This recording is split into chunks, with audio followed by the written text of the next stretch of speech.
On this channel, I try not to state things with a high sense of conviction. I do this because I'm open to the dialogue that might and have happened as a result of my video. I try to present a different point of view to a conversation that is already in flux. Whether or not I'm successful is in the eye of the beholder, that's you, and is something that, funnily enough, will be evident if we ever do a postmortem on this channel when I eventually kill it. Now that I've said that, here's the conversation I'm giving my two unidentified coins on. Should we as vegans support and advocate for killing the odd order predators? Here's a hypothetical. If you come across a bear who is about to kill a deer, would you kill the bear to save the deer? If yes, why wouldn't you go out to hunt the bear down to kill and eat them? What is the symmetry breaker between those two situations? Here's my response. I might shoot the bear in the first situation. I wouldn't shoot the bear in the second situation, and the symmetry breaker is context. In the first scenario, the deer is in imminent danger, and I have a split-second decision to make. The bear is about to violate the rights of the deer, and if I shoot the bear, I'm gonna violate their right to survive, but I think it might be justified. All I have in front of me is one bear and one deer, and I'm making haste considerations on the individual level.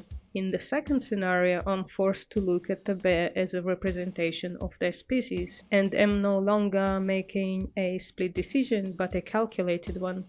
There are actually two symmetry breakers, a temporal component and an individual versus population distinction. Why does it make a difference? I think I can demonstrate by swapping the sentient beings involved in and out of the hypothetical. I'm gonna save us a chunk of time. I ran through a bunch of scenarios and only switching the victim made no difference to me, and it didn't give me any insight into the dilemma.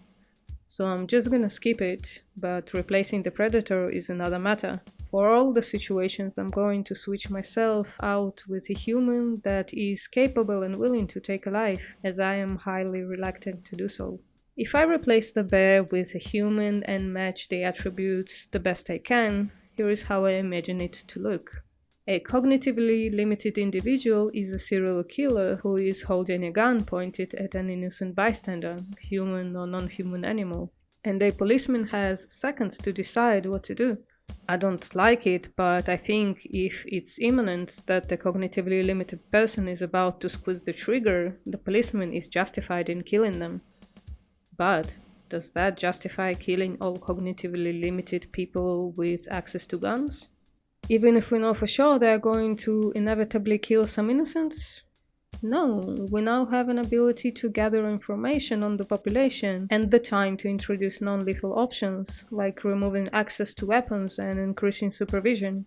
But let's switch the predator again. The human serial killer is now cognitively average, he's pointing a gun at an innocent bystander, and the policeman again needs to make a split-second decision. I again say that it might be justified to kill the human who is about to squeeze the trigger. But does that mean that we are justified in killing all serial killers in their sleep, for instance? No, we have profilers and detectives who are looking to apprehend and jail serial killers, who can find a way to reason with them, because we again have the option to introduce a non-lethal possibility, because now we have time and insight into the serial killer's mind. In some countries, in some cases, the serial killer might get the lethal injection, but I don't find it relevant as it seems to be more vengeful than preventative, and I don't find that morally justified. Now let's make it specific and say the killer is a hunter or a slaughterhouse worker. They are cognitively average, they repeatedly kill animals, and they don't plan on stopping doing so. Again, if it's a matter of a split second, I potentially find it morally justified to kill the serial killer. But is it then justified to kill the entire populations of hunters and slaughterhouse workers? Some might say we can reason with these serial killers and legislate against them having the possibility to continue killing. By saying that, they introduce exactly what I'm talking about: population observation and a temporal component. So here's my point. Why can't we do the same in the case of odd order predators? The non-lethal possibility can't be persuasion or legislation because we can't speak bare and can't ensure they respect legal systems. But it can be other stuff like providing a non-animal fortified food source or guiding their evolution a bit. If a panda bear, a carnivorous animal, has switched to non-serial killer existence, this at least means that it's possible. And is the vegan hunter justified to go hunt a bear, but not justified to go hunt a hunter? Why do we assume that one population can be rehabilitated and another can't? What is the symmetry breaker? In conclusion, I don't understand why the only options in this hypothetical are lethal ones. But what the fuck do I know? I'm not a hunter or a philosopher, I'm just a soy boy. Wait, did you just push the like button? Did you do it because you liked my reasoning or because I came to a desirable conclusion? If it's the latter, you have some scrutinizing to do.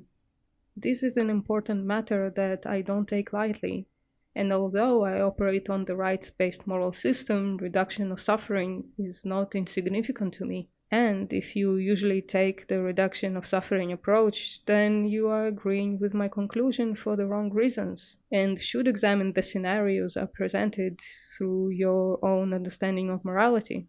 We must refine our stances and exchange ideas as much as possible, because potentially we are writing the moral standard for the future vegan movement. So make sure you agree or disagree with the reasoning and not the conclusion.